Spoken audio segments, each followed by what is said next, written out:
All right, so this week, covering the news in the game industry, what are we talking about, Eric? First topic? First topic is your favorite writer and mine, Amy Hennig, is coming back to Star Wars. Are we running through just the headlines first, or are we going to just dive Yep, in? that's what we usually do. All right. Amy Hennig returning to Star Wars. She's bringing her chops back to that universe. Um, Nintendo has been hit with a labor complaint. Well, technically, Nintendo was somewhat implicated, but the actual company was another company. We'll dive into it.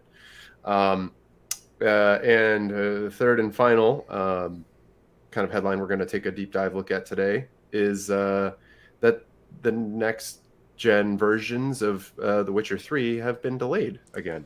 Yeah. Yeah. Or current gen, depending on your outlook on next gen versus current gen. But True. Yeah, true. We're what, a year and a half into next gen at this point? yep. Yeah. And I suppose that Witcher 3, when it was released, this would be a next gen version of it Right. because it was built on the PS4, uh, Xbox One. yeah, Xbox One era. Yep. So, yeah, we'll talk about all three of those things. So let's jump right into it. Do you want Let's to talk about Amy do Hennig? it. Yeah, sure. So Amy Hennig she's been in the industry for quite a while now. Worked on some pretty amazing titles in her career. That includes as a writer and director on Legacy of Kain, Soul Reaver, way back in the PlayStation 1 era. Hmm. And Technically Dreamcast. was it? Yeah, it got a Dreamcast port. Fascinating. Yeah. Okay, cool. Then there was the sort of what she's perhaps more well known for these days is her work on the Uncharted series, where she was, I believe, sort of one of the creators of the one of the original people who like came up with the I mean, she wrote and yeah, directed the first two, and the third one, I don't think she was director, but I think she was some sort of writer creative. Well, she creative. was writer, and she filled a creative role on the Yeah. third one. Yeah. So she left Naughty Dog after Uncharted 3 to go and work with Visceral Games, who had done Dead Space 1 through 3 and one other game I'm Dante's blanking on right. Inferno. Yes, thank you, Dante's Inferno. I mean, Uh, and a lot of other games, but yeah, like that was their. the ones they were known for. They were sort of Yeah. a rising star to an extent, at least during the same time that Uncharted was out. They were also like, uh, uh, Dead Space was also doing very Yeah, I want well. to say Dead Space and Uncharted actually released in the same year. I could be wrong about that, but it was they No, I were. think I think you're right because Dead Space was one of the games that EA brought out along with I think it was Mirror's Edge when they did their like we're bringing a whole new like they had 3 or 4 different games that they launched in the early 2000s mid 2000s mid to late 2000s mid Yeah. aughts where they were like we're fine, we're gonna make new IP, it's not just sequels.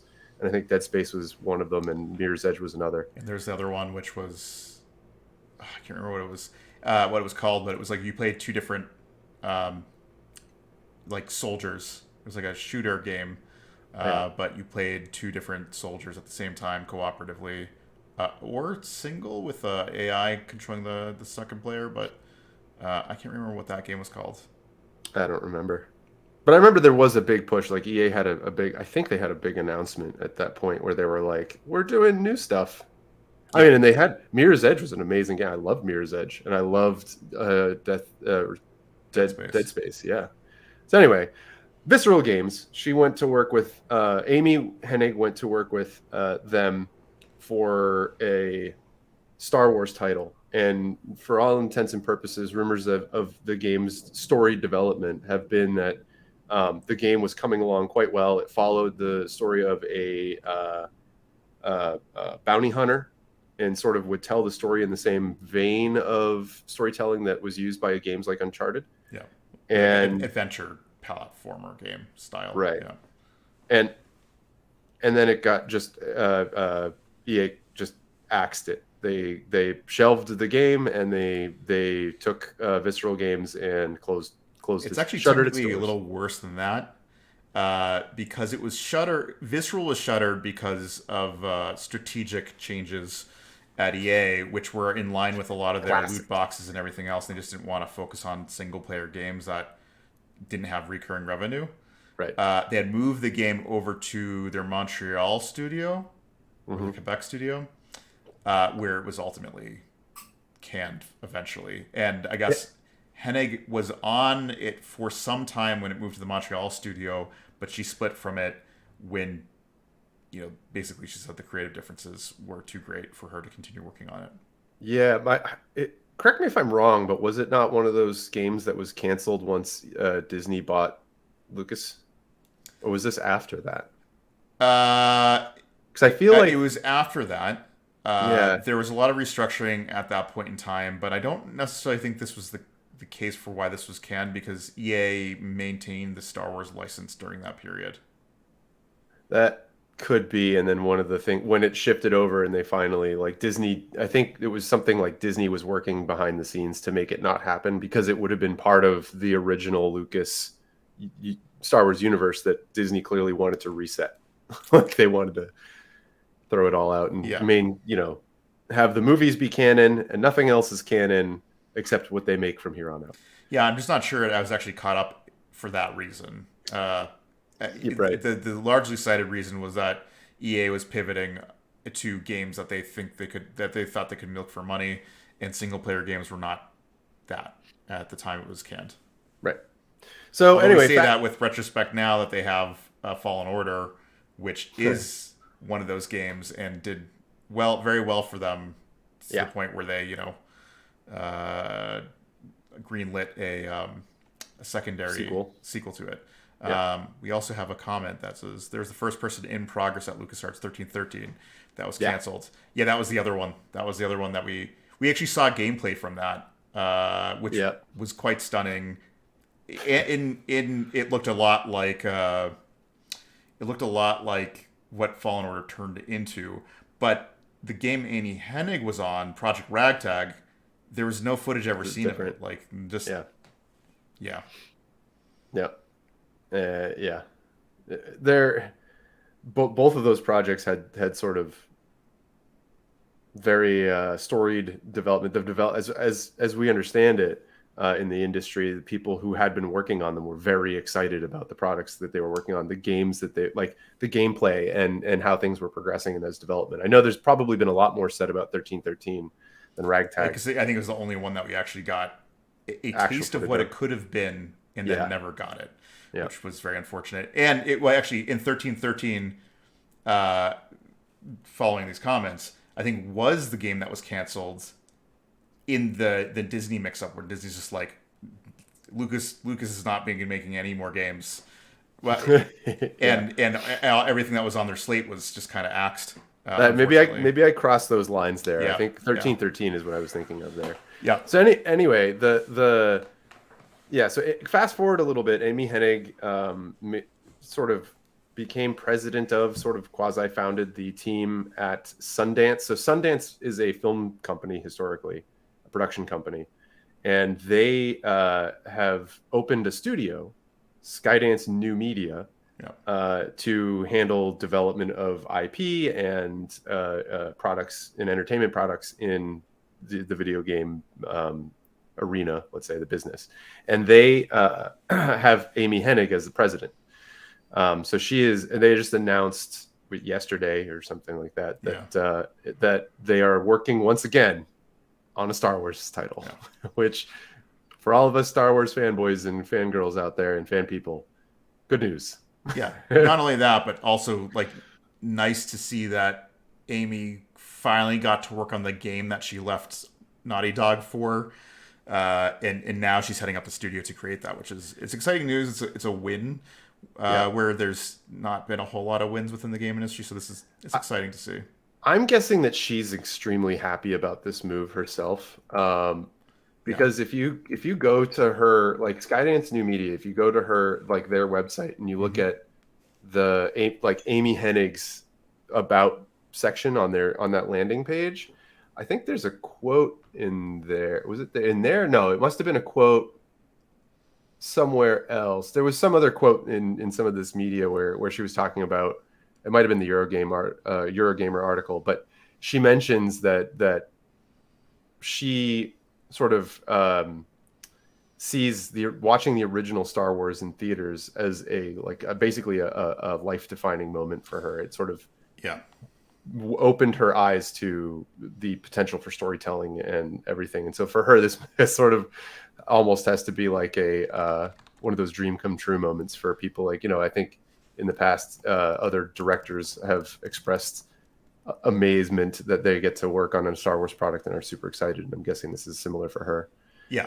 And what's kind of funny about her saying that is, like, I feel like that's kind of what Uncharted was for me, and that, like, yeah, like playing her game and going, oh, like the video game medium is actually capable of telling stories about characters that are more than one dimensional, and it's largely in part to her writing and her treatment of Nathan Drake and Elena and Sully in those games that actually, like, this actually feels like the writing and quality that you expect from cinema, and it's largely because of her direction and her writing. Yeah, totally agreed. And not only that, was like a trailblazer in the sense that after Uncharted, a lot of narrative-driven games to that caliber started coming out, and I could say that, like, Uncharted helped influence what Jedi Fallen Order is, right? Like, it falls in that same vein of adventure games with character development and good, like, really solid storytelling that was really charted in Uncharted. Yeah. So. Right. Yeah. I mean, to be fair, there have been excellent characterization in games in the past, just not so much in like an action game. Or not by relying heavily on cinematic cutscenes in order to tell all the narrative. That's right. You know, it's like you actually had a game where your character you had characterization happening throughout the game. While you were playing it, you had witty dialogue that was context sensitive to what you're doing, etc. Yep. Good times. So hopefully we'll see a lot more of that with whatever next the project Star Wars game, the next whatever it's called. yeah, we have the Hennig Star Wars, let's say. Although it's May the 4th is coming up, where there tends to be a lot of Star Wars news. So maybe we'll find out more about what's happening with it in a week. Would be nice. Yeah. Yep. So cool. Next bit of news. This one's a bit less exciting. Less exciting. Yeah, this is stuff that we've covered though to a degree with Activision. In fact, we talked about Activision's labor issues last week. Yeah. So Nintendo was hit with a labor complaint. Or to some degree, it's Nintendo and Periphery. That the story is Nintendo's worked with this company called Aston Carter to fill roles within the company, usually temporary or contract jobs. And there was a complaint leveled at both companies through the NLRB, which is the National Labor Relations Board, concerning some pretty unfortunate behavior.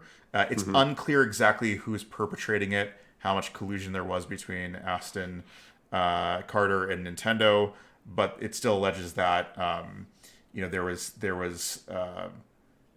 coercive and concentrated and concerted efforts to sort of prevent these workers from unionizing and exercising their rights. So what I will say is that this falls in a long line of this sort of conversation. We have Starbucks and Amazon both having unionization efforts throughout the country. Starbucks is probably the biggest one as of right now, especially for the size of company it is. There's been 24 Starbucks locations that have voted for unionization. There's more than 200 more that are petitioning to unionize. Amazon warehouse workers in upstate New York, they successfully unionized, which I think has sparked efforts elsewhere. And then the one that we were talking about last week was Raven Software, which is an Activision Blizzard studio that has done support for Call of Duty Warzone. Yeah. They're trying to move forward with a QA unionization. Activision pushed back, and they asked for the whole studio to vote on unionization, which is kind of a deceptive move. But yeah, the whole thing is there's some pretty heinous behavior from companies that are trying to prevent unionization from happening. We're kind of shining a spotlight on it because it keeps coming up, especially with the national temperature being more towards unionizing, at least with a younger generation that's kind of unhappy with work conditions and pay and what that actually gets you. But the thing that's worth noting is it's not specifically leveled at Nintendo, although in the words used, it was concerted effort, and I don't know if that's concerted through multiple people within Aston Carter or people within Nintendo and Aston Carter trying to stop this from happening. The exact complaints aren't known yet. It's just an open case that has been opened up by the NLRB and probably will be exposed further in the future. It seems in the actual sort of literature, it seems that both sides are requested to provide evidence at this point in the actual like documents that are public. So that there has been sort of a notice that has gone out to both the accused and the accuser. For both parties to say, hey, this is being taken seriously. Please provide us with, whatever legal representation is available if you need it, and all these other things. But the allegations out there right now involve things like sort of at the general level. It's still too early to say, but generally the complaints include things like surveillance and monitoring, and I think one person was let go because they had participated in or gone off and did something with another union, I should say, like or group of unions, or was looking into information about unions, and this person was allegedly let go. So there's sort of like, that's the retribution side of things that people are seeing here, and they're like, these practices aren't cool. And technically illegal. Like you can't fire people because they're seeking to unionize. Right. You can create other pretext for it, but I guess this is what the NLRB is going to probably figure out. Determine. That's right. Yeah. And so, this is still super early days on this, but the notice has been sent to Nintendo and Aston Carter on one end, and the people who are accusing them of it on the other. So we'll see what happens, but it's sort of another notch in that ongoing conversation about, workers' rights and compensation and, whatever. The games industry is not at all immune to this type of conversation, right? Like, games are very expensive to make, and it takes a lot of blood, sweat, and tears from actual humans to put something together. And if anything, not so much even immune as it is, like, in some ways, long time coming.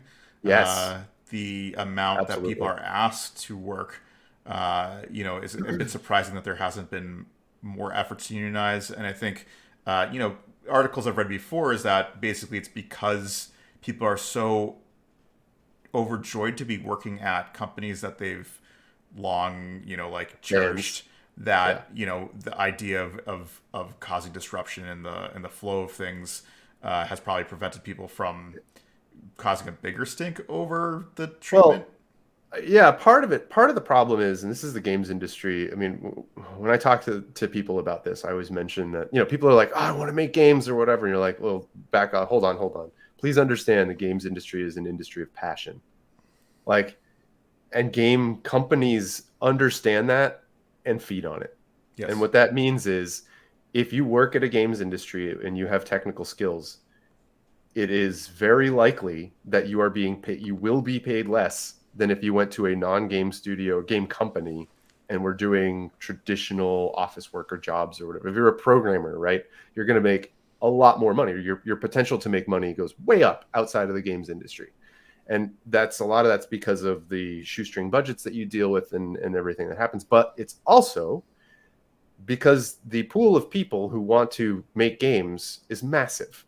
And people enjoy, like, the whole concept of being able to make games, even if you are someone who's not skilled yet or your skills are growing, it's good enough for a company, and you're happy to work for relative peanuts to this other person who has tons of experience. They're going to take the person who's got relative peanuts because they can still do the same job, get the job done well enough. It is only certain areas within the game industry where they pay competitive to other industries. Most of the time it's competitive within the industry. And in that case, you're dealing with, a balance of how much does this person do it for the love of it versus for the money of it. And, the companies will sort of exploit that. It's just sort of the way the industry has worked. And I think people are waking up to the fact that, like, especially with, at least in the United States, the lack of movement on the minimum wage, and so, like, wage discrepancies and all this other stuff, these labor movements are finally coming around, and like, I think people in the industry are saying, you know what, there should be a bare minimum of value that we are guaranteed.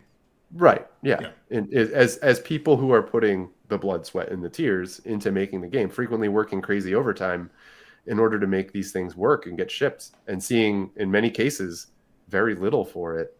That in the 90s and early 2000s, there was this concept of back-end royalties. If you worked on a game and the game did very well, a lot of the time, yes, you would be making less money initially just on your salary, but you would be making money on the back end. If the game did really well, it made back its budget, all the profit after that, you would take a share in. You'd get a sharing.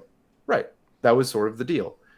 That's no longer the case. That there are studios where that happens, but it's certainly pretty rare these days. Yeah, I mean, what is a bit more common though, and still is common, is like some sort of bonus program, like bonus if the game makes over or sells this many copies or gets this sort of Metacritic score, and then the sort of percentage that you get compared to like a profit sharing mechanism is usually like, here's $1,000 bonus for working 6 months, 80 hours plus a week. We did pay you overtime at time and a half, but this is what you get. And you make okay money during that time, but you lose your life for a long period of time, and then your bonus is $1,000, which is kind of just like consolation prize.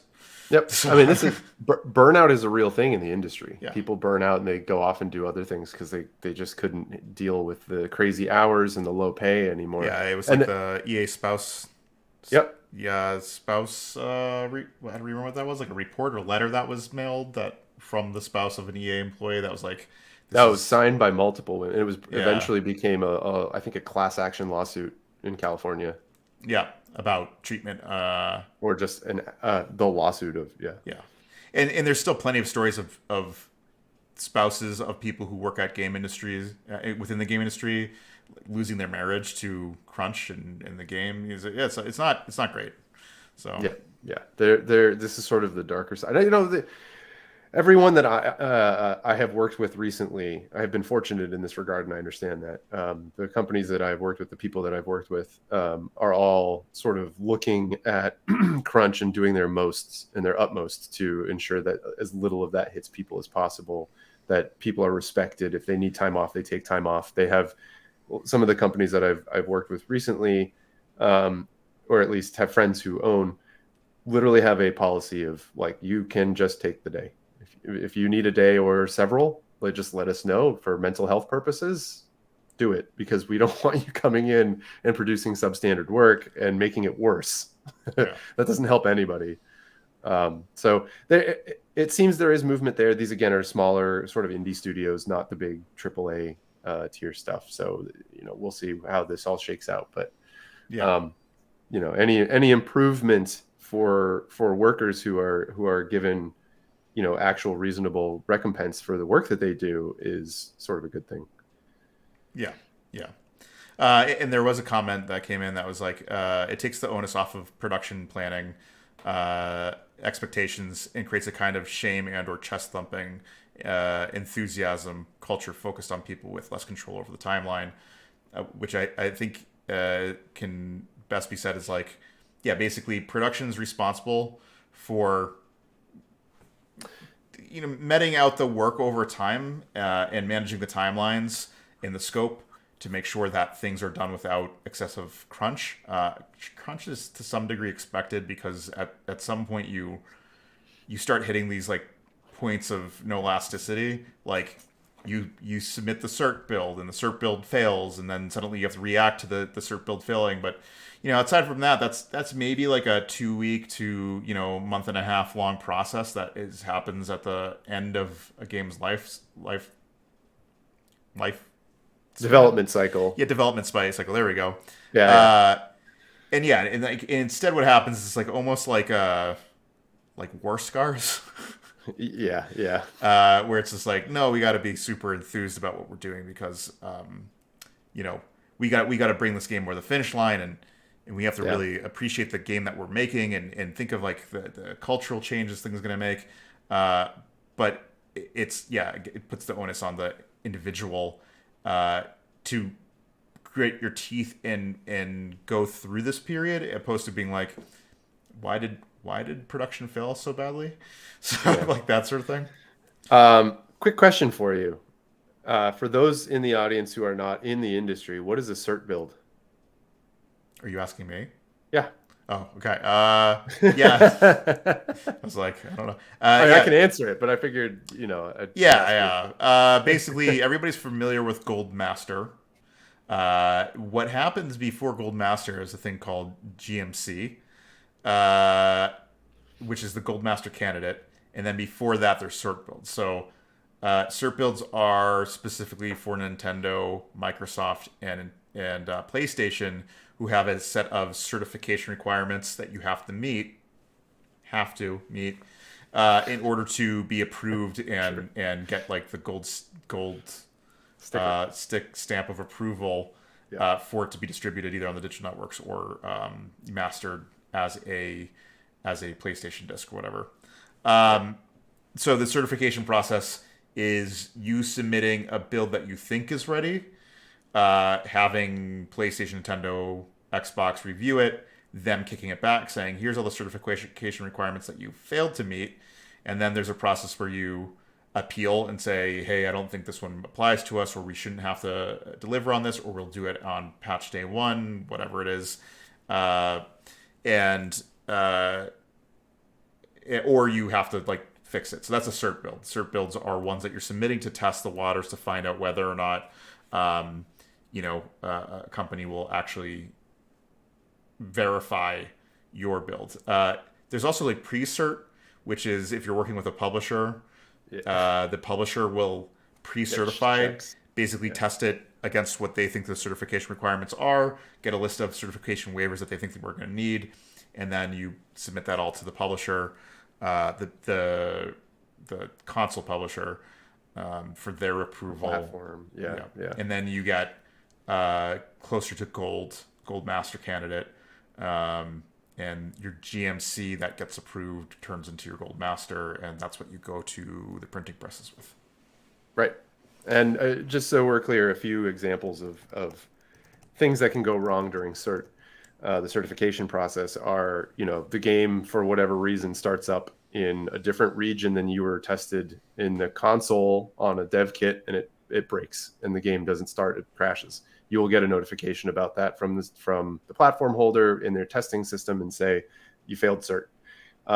They can say things like, and Justin, I know I had this happen at a studio I worked at, and I'm pretty sure it happened to you, or at some point they just said, screw it, your harmonics. But back in the day, with Xbox, you had to have the ability to turn off your music if the game player was playing music through the system music. Like back on the Xbox One and original Xbox and the 360, you could put a CD in, it would rip it to WMA, and then the user could just play that music whenever they wanted to from the hard drive. Yep. Including during a game. We had to get special. I worked at a company that did music games. Justin did as well, a different company. But regardless, you had to get a special dispensation to skip the requirement that users were able to play music that they wanted to and just shut off your music. Yeah. And the reason that mattered is because a rhythm game without its music is not a game. Yeah. It's meaningless. So you're sort of like, well, you can't really do that for us. So yeah.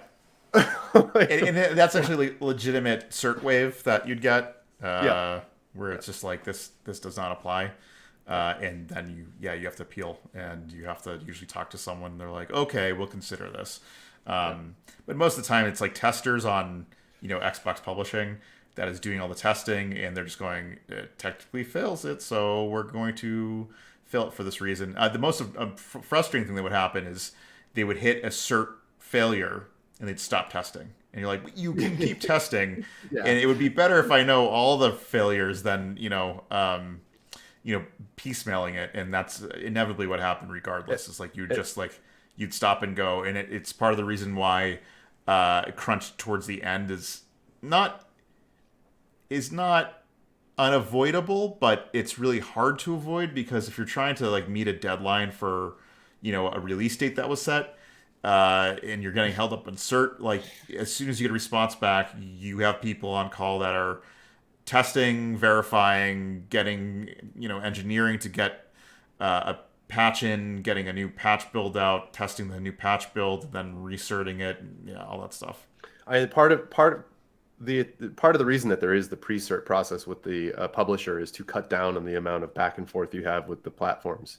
The earlier that if they, for instance, let's say Activision Blizzard in this case, if they're publishing a game from some studio, then they have published a bajillion games and have been through this ringer so many times that they could probably run the studio for the platforms themselves, like the testing suites. Yeah. So they will run through it faster, and since you're in the same camp in this case, you're both trying to get the game out. Yeah.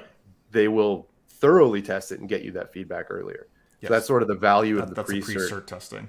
Right, versus the cert. And that doesn't mean that it's perfect. No, you still get flags. Sometimes you know where you're going to get flagged, but the worst part, now we're just telling like war stories from the industry. The worst thing is that, I don't know if Nintendo still does this, but Nintendo way back when did do this, was that you would pass North American cert, but you'd still have to go to NCL. Which is the Japanese corporate testing. And you would get flagged for the exact same thing that you got waivers for from North America. Mm-hmm. And getting a failure in Japan meant that you're like, okay, we have to have these conversations all over again to make sure that we can actually waive this, or that we have to fix it. And it was like every time you thought you cleared a hurdle, sometimes you get the hurdle thrown back at you saying, nah, jump over it again. Yeah, I have a feeling that may be different nowadays with the rate at which games are making it onto the Switch. And I think that started in, I want to say, early Switch days, maybe Wii U, where they had they made it a lot easier for developers to sign up, at least on their, I think it was like the WarioWare site or whatever, where they had the developers they invited indies to sign up and for access to ways to develop with them. And I think that process over the years, hopefully, we don't know. We could probably talk to friends who do know. Nintendo game, but it's been a while, but it's likely. It seems likely that it would be improved these days. I would hope so, because it was kind of a negative mark on Nintendo, who generally was fun to deal with. Dealing with NCL is awful, and actually Sony has a similar system, but a lot of Sony North America could trump what Sony Japan tested against, but it was not the case in Nintendo, where Sony Japan had the final say, and if they didn't approve it, even though North America did, that was they could veto. Yeah. All right. Anyways, done with the war stories. What's the next bit of news we got here? So the third bit is that our next gen, the update for next gen consoles, or now current gen consoles, for the Witcher 3 game, Witcher 3 Wild Hunt. Wow, that's hard to say. Has been delayed again. Yeah. Yeah. So Justin, you want to run us down in the history of that? Yeah, I mean, it's not a long history, which it's been delayed, I think, 3 times. The gist of it is in 2020, September specifically. And this is before Cyberpunk had been released. They announced that Witcher 3 was going to get a free update to a next-gen version that was being developed for anybody that owned Witcher 3, which is great. Everybody's like, oh, cool. Like, this game that is well-loved. I'll be able to play it again on next-gen with optimized graphics and whatnot. Yep. Including me. I purchased a copy of it, and I still have not played it because I'm waiting for the next-gen version. Yep. In March 2021, CD Projekt Red confirmed it was to be expected in the second half of 2021, which we are now well past, if you hadn't noticed. So in late 2021, this is after the release of Cyberpunk, and a release that forced CDPR to extend its support probably more than it was originally intended or planned, to make sure that version of the game was good, because it was delisted from the PlayStation.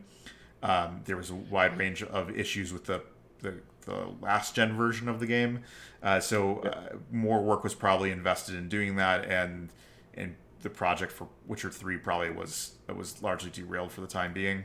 So that meant it got pushed into the second half of 2021, and then late in 2021, CDPR pushed its release into 2022, citing changing priorities and whatnot. Obviously, we're now in 2022. We're creeping up into the end of second quarter, and we still don't have a release date.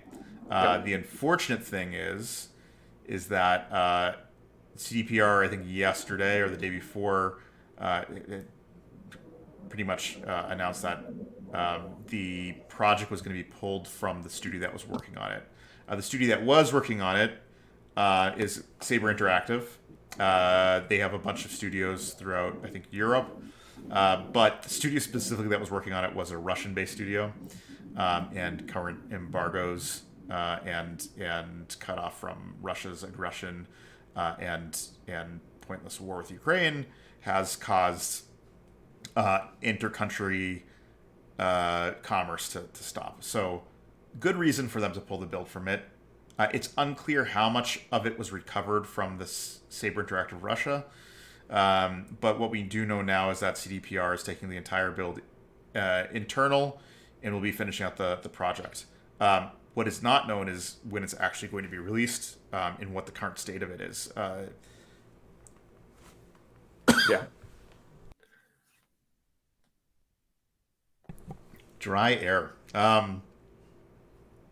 So that's the long and short of it. It's not a whole lot to go after. It's just kind of actually an interesting point, because I don't think we think about Russian-based game studios much.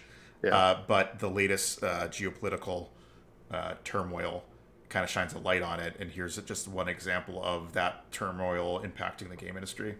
Yep. Yep. And this isn't necessarily, please don't understand this as a commentary against Saber Interactive Russia studio. We don't know what those developers are and like what the situation is there for Russian civilians on the ground. So we're not stating anything about that. We're just trying to point out that this is, world politics and world situation being affected by geopolitical dummy leaders making yes. their population suffer for their ego. For their yep. That's my politics for the day. Right. I don't disagree. Yeah. But it's I just wanted to to be careful. This isn't a strictly speaking like anti-Russian comment or anything like that. Just a blanket No. statement. This is more of, if anything, No, it's an anti-Putin comment. And, yes. If we try to go back and connect all the dots, it all leads to that exactly what you just said. A small man with a lot of power doing harm to his citizens, and this is one of the harms that it's done, right? A project that was previously paying Russians to work on something is getting pulled out from underneath them because we can't see internation commerce happening, at least not between Poland and... Right. There may be serious problems where they can't pay them anymore for it, right? Like they just can't work with them on it. There may be various issues and sanctions that are coming down against working with companies within Russia due to this situation. You know, it's a really unfortunate situation. Yeah, no, it's because, I mean, usually in war, it's the people that suffer, not the people at the top. Not the leaders. That's right. Yeah. Well, not until it is at their front door. But right. Well, yes. Yeah. I mean, there's not much more to talk about. It's just an unfortunate side effect of what's happening, and one that kind of affects us more directly, unless you're neighbors with Ukraine, which actually CDPR is. They're a Polish-based company, and as you might know, Poland is one of the neighbors with Ukraine, and one within the sphere of one that was within the Soviet bloc, and it's still dealing with influence of Russia's influence, I guess, in that area. Yeah, it's but I did want to sort of dig into it a little bit. I just remembered that there was an angle in this I sort of was interested in digging into slightly. This is industry speculation, where it's sort of, when we look at CD Projekt Red at this point, we know that they have Molasses Flood, working on, I believe it was a Witcher, an offshoot game in the Witcher universe. I don't know if they officially announced it, but they said within their IP, there's not a lot of those, so it's like pretty much Witcher or CDPR. But if it could be Cyberpunk. I mean, reasonably thinking it is part of Witcher because it's their more successful series as of right now. Although I guess the sales numbers came out that have put Cyberpunk 2077 at 18 million copies sold, which is not a small amount. No, that is 18. Yeah, even at the reduced fee costs that they were running it at for quite a while. 18 million copies is generally more copies than any Zelda has sold, except for Breath of the Wild. Yeah. Yep. Anyways, what were you going to bring in? What were you going to say about? Yeah, I'm just looking at it right now to see if there's any mention. You're right. I think it just says details working on an ambitious project, which is based on one of CD Projekt IP. Yeah. Yep. So a ambitious project. So we don't know if it's Witcher or not, but they're working there. CD Projekt Red is, I think they're working on at least one more final patch for Cyberpunk. And we know they're in pre-production on Witcher 4 with Unreal Engine. They're doing more than patching Cyberpunk. They're also releasing additional content for free for people who purchased it. So that's right. There's a weren't they going to say there's like one expansion? So there is one expansion. Yeah, I think that minimum one expansion. I could see them. There's indications that the way CD Projekt Red is approaching 2077 is to treat it kind of more like Fallout, where it's open up the platform more and make it so that real fans of the franchise can add patches and plugins and expansions of their own to expand the lifeline of 2077. And it's smart to do so because I think they'll get more longevity out of it, because I think the product as a whole is pretty solid. It just had a really rough year in its launch year. Yeah. So it looks like, I'm just pointing out that they're taking this in-house. Their house seems pretty full with Cyberpunk ongoing development, switching to a brand new engine. Yeah, Witcher 4, whatever they're going to call it. Yeah, and developing, they're in pre-production right now, clearly, but they're figuring out what they can do with Unreal Engine 4 while also working on the early development pieces of it, taking on the their next gen. I don't want to say reimagining, but update for what isn't actually a massive game. Wild Hunt is huge. Yep. So a lot going on there at CD Projekt Red. I wish them the best, and hopefully, Yeah, I mean, they're a solid studio, and I think. Oh yeah. I mean, we kind of got into it a little bit, where I think we kind of disagreed, but I think. Yeah. That was specifically about is how buggy Cyberpunk 2077 was, and whether or not they deserve the amount of backlash that they got for it. I think they were in part made a martyr to some degree, because it's like pariah, yeah, I guess. Martyr too, because like them getting delisted. Not to say it was wrong for them to be delisted from PlayStation, but I'm like, I've seen games in like a similarly bad state that never even got to the I think the state that they're currently in, and were never delisted. I think it's just like the backlash caused it to happen. And I think the wider question, I think in say like talking about delisting, is why is it that Sony gives certain games like the go-ahead when they're clearly filling certain multiple angles? And the reason why is like big publishers and big games get like hand-wavy treatment over certain certification, and it bit them hard, and it caused the game to be delisted in response to it. But I'm like, yeah, I mean, I said it before, but I'm like, Bethesda's released some pretty buggy software that's crash-tastic, has erased save data, stuff like that, and it's just like, that never got delisted. I mean, it got patched and it got much better within like half a year, but it's like... Anyways, yeah, so that's CD Projekt Red's taking the Witcher 3 next gen sort of upgrade in-house. Yeah, that was that. Hopefully, we'll see it sooner rather than later, because that would be great.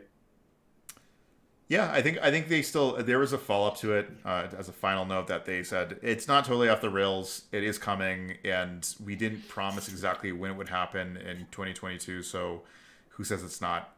We're still not going to meet the target that we've set. They did say Q2 2022, but which Q2? All right. Well, I don't know what like CDPR's our financial Q2. Right. Yeah. Our fiscal Q2, which is actually a year off from what everybody right. else calls. We should like, offset it by like half a year to 3/4 of a year, so that you can say that and it's like, and be vague about it. 2022 ends in June 2023, which some companies do. Yep. All right. Anyway. Yep. That's it for today. Thanks everybody for following along. I hope you enjoyed this. If you like what we do, please subscribe to us and like what we do. It helps us get more views, and hopefully more people can enjoy the content that we create every week. Yeah. So thanks everybody. Great. See you all next week.